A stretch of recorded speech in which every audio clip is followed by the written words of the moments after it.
Hello, Tim Manda here, Wednesday Night Antics. We are talking tonight about overwhelm, and more specifically, when should you quit while you're ahead? So, do you know, I've been a bit rubbish recently at doing my ones and my twos, so drop us a 1 if you are watching live, and drop us a 2 if you're watching in 57 weeks' time. People are still watching it. Whoops. Is that going to affect things? No, is that bad? Just a little reflector. People are still watching your anxiety video.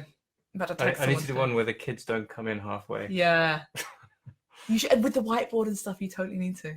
Yeah, we'll do another one at some point. You're going to do a webinar on the similar thing, aren't you? Yeah, that will actually include it. Yeah, delicious. Right, my loves. We want to talk about not the very kind of, so overwhelm, I've done content before on overwhelm, which is literally just how to deal with overwhelm, tactics, tips and tricks of what to do generally.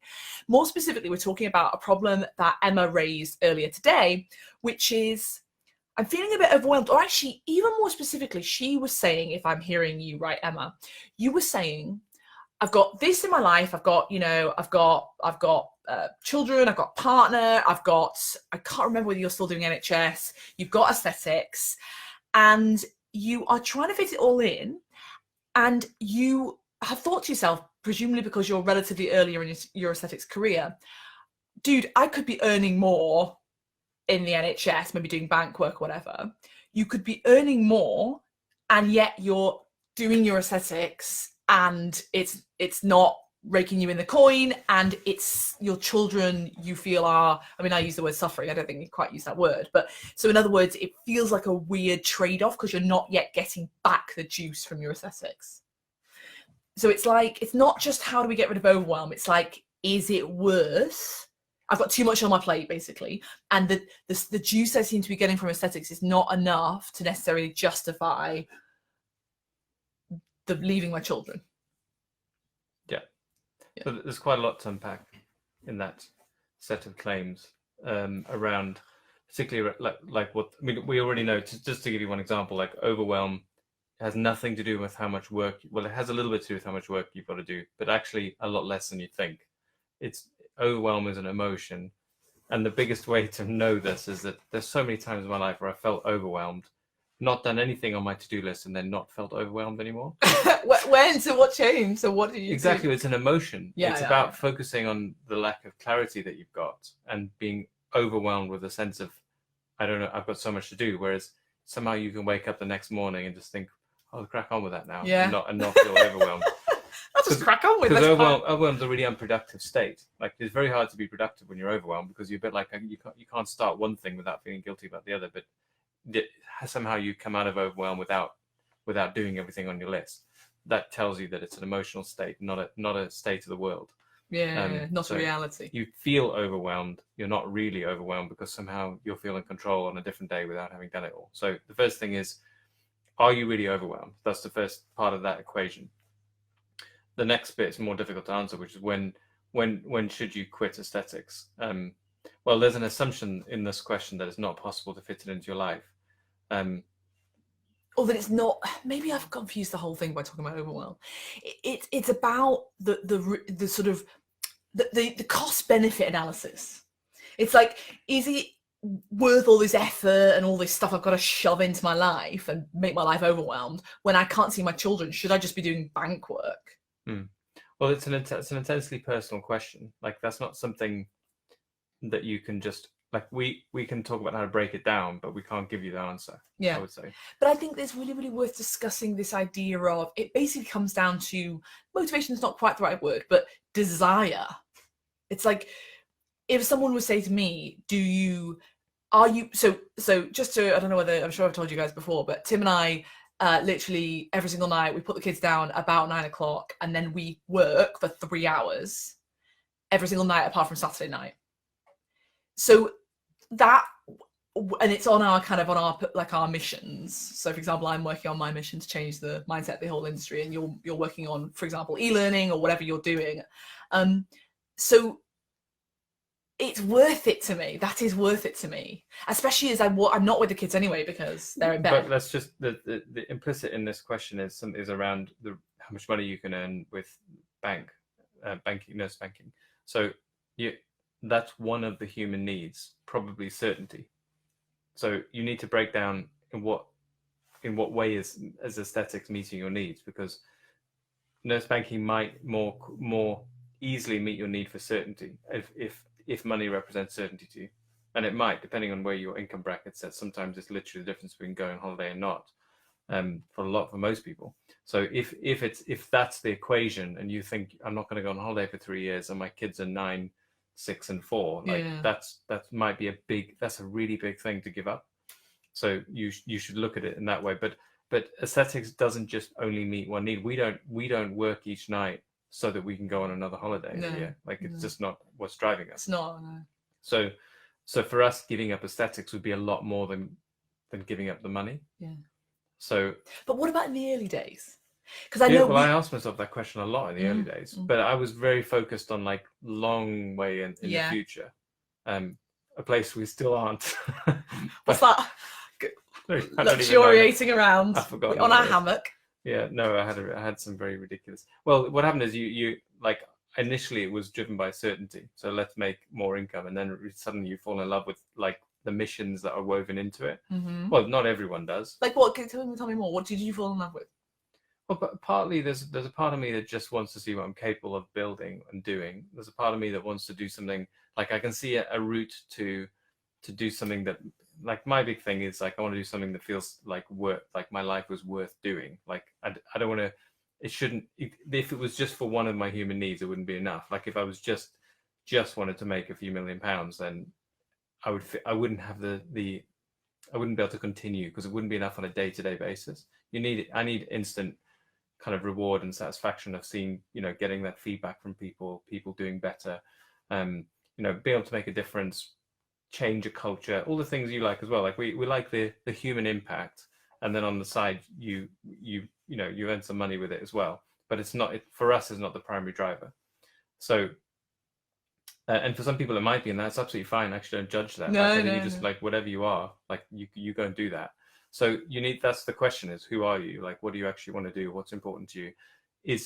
And I've recently decided to do less on Fridays so that I can see Jasper, because he's 6. And one of my things is I don't want to miss my children's childhood. So he's at that age where it's really hard with his younger brother around to actually have a decent conversation. So I'm working a bit less in order to do a bit more with. So, that's the choice we're talking about.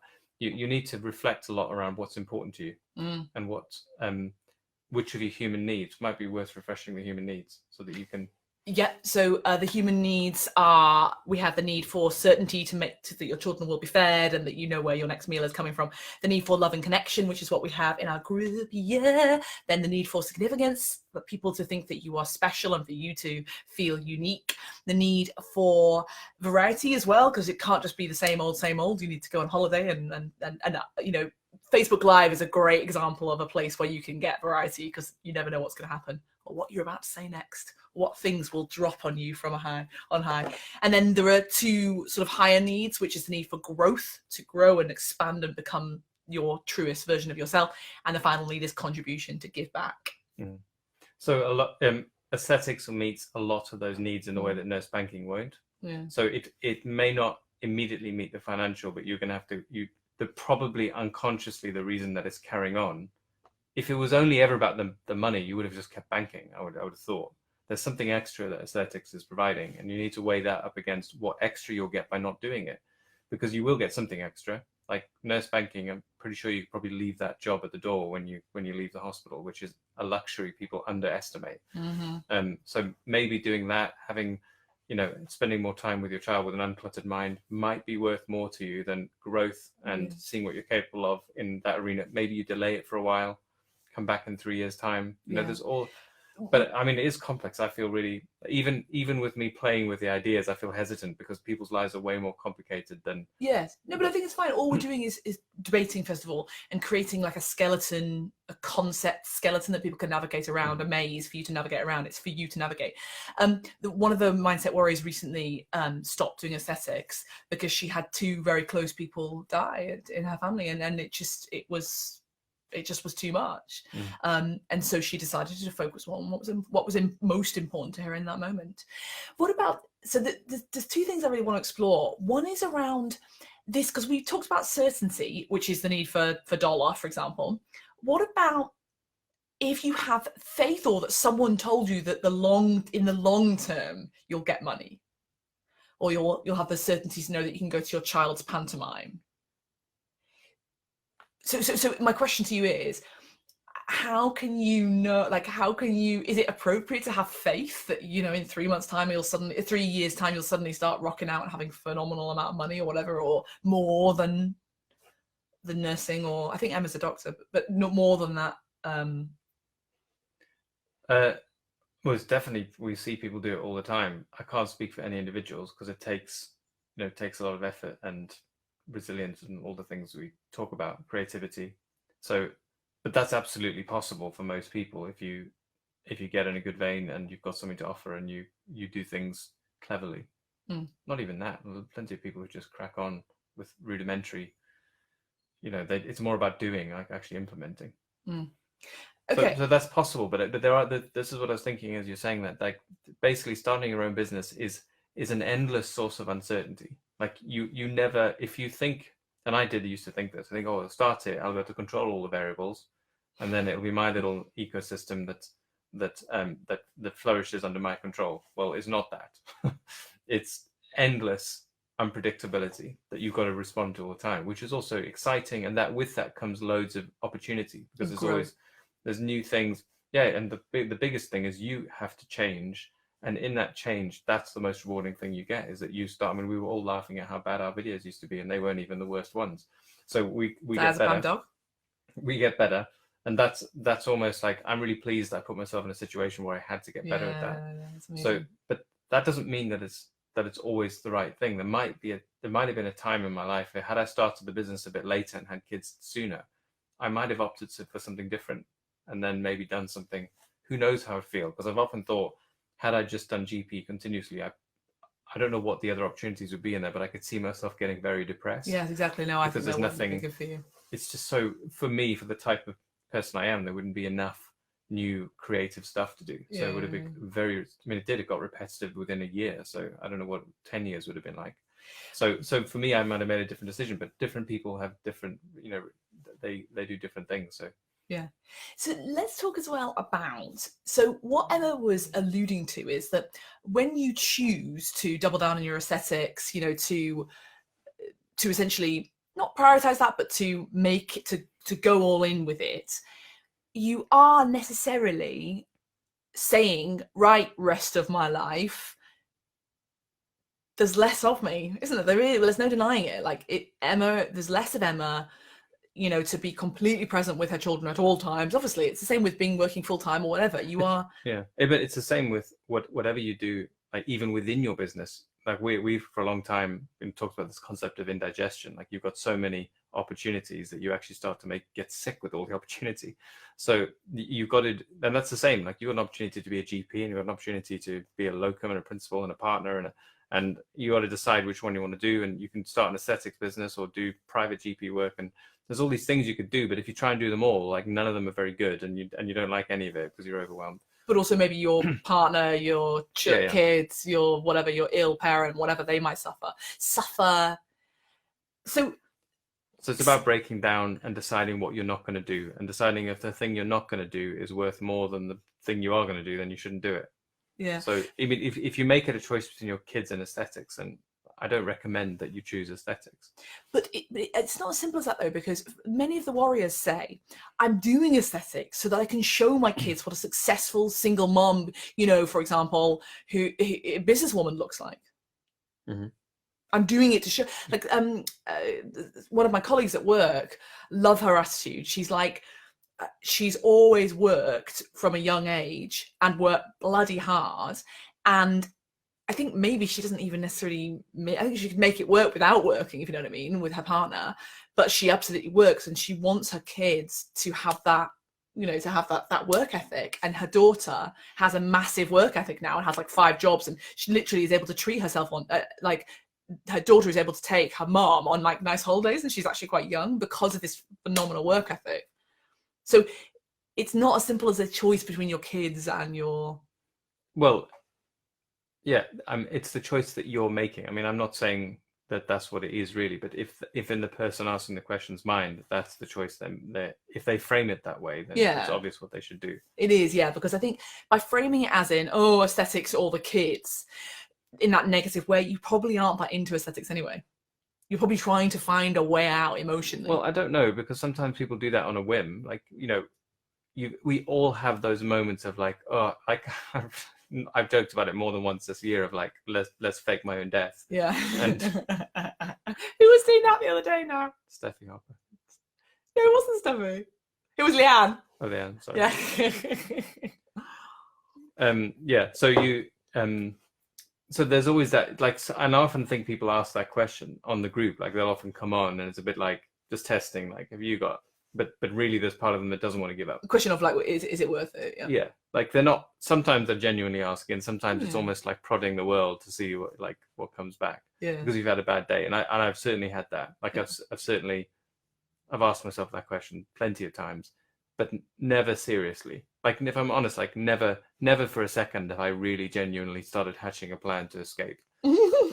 Tunneling. It's just that flickering bit of fantasy, like, oh, if I could only have all the good bits without the bad bits, I would do that.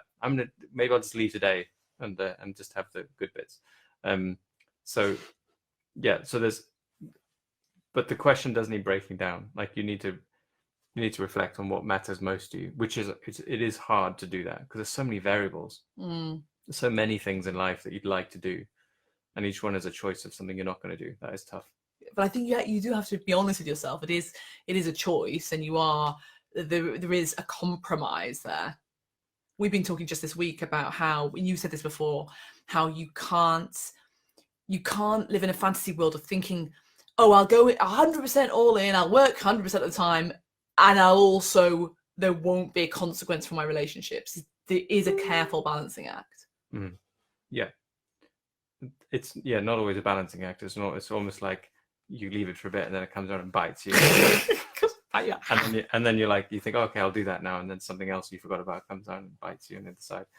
So yeah. But at least the universe does bite you, so you do get to have a chance to respond. Yeah. The problem, I think, is if you neglect it for like 5 years, and then the universe could come and swallow you. Yeah. You can make the bite bigger and bigger until it's all of you. So yeah. So the thing to do then is to really reflect on what needs you're being met with your aesthetics business.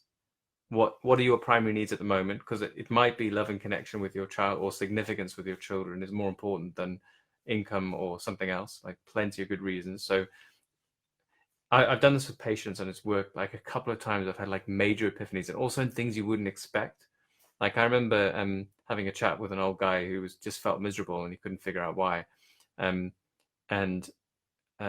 thought he was going to be lacking something like significance, but it turned out to be variety, and he had this big epiphany that he was going to go back to playing the banjo or something like that. And it was like he got euphoric, because I was like, I went through all these different things, and he was like, I know what it is.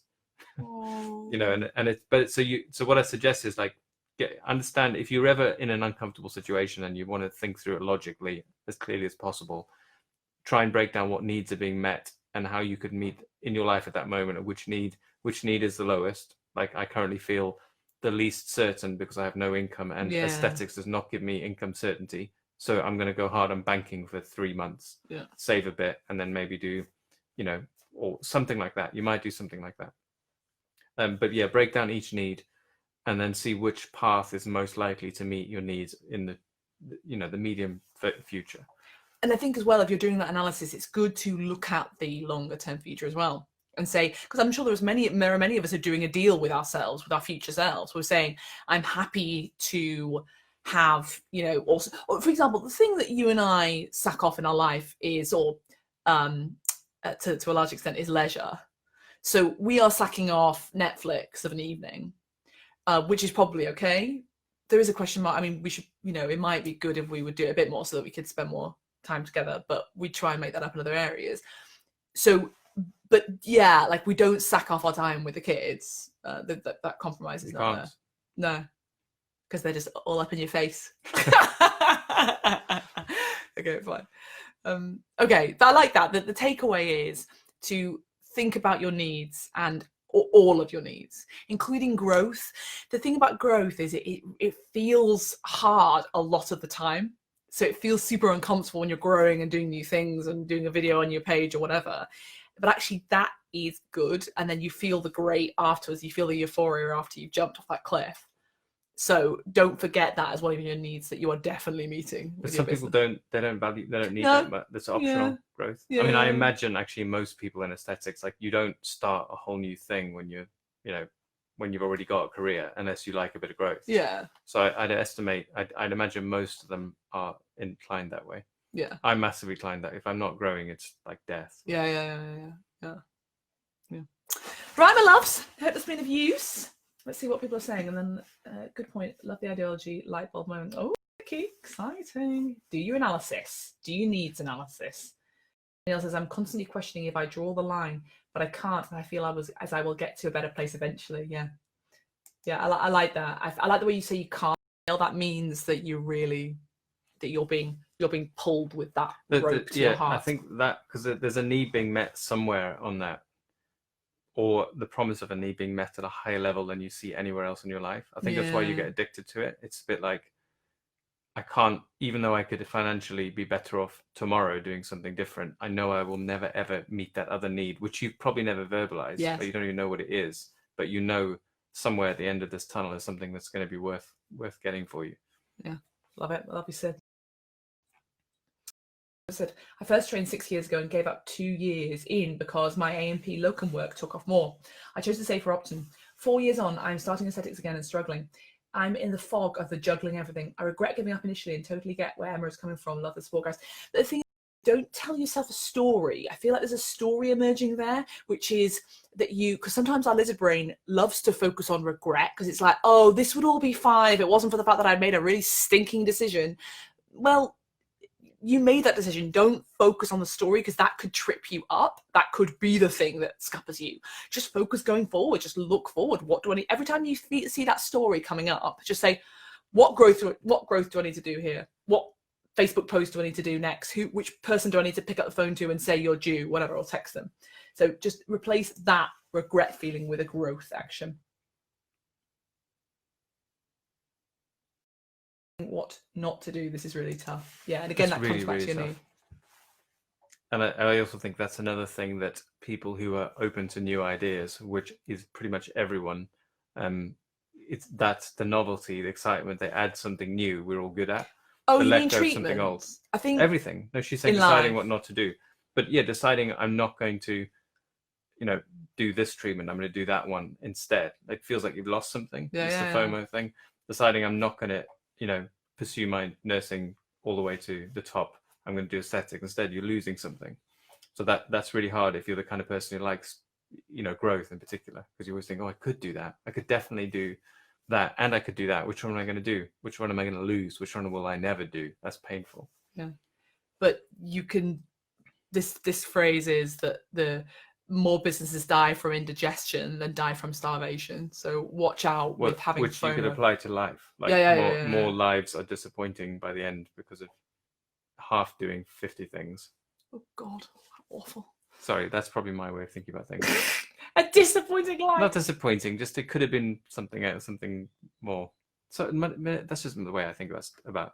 Yeah, well, your life. Depends on people who don't think of it in that scope of things. Like, as long as today's happy and today, you don't think, oh, I could have been the CEO of Walmart. I do not want to be the CEO of Walmart. Yeah. Thank you, both of you. I've learned something about myself tonight. I think I figured out what's driving me. Woo!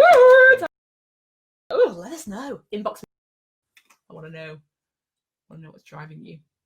What an amazing group. Thank you for the support, you guys. Right, my darlings. See you another time on Timanda. Discuss life and get it all sorted out. Take care.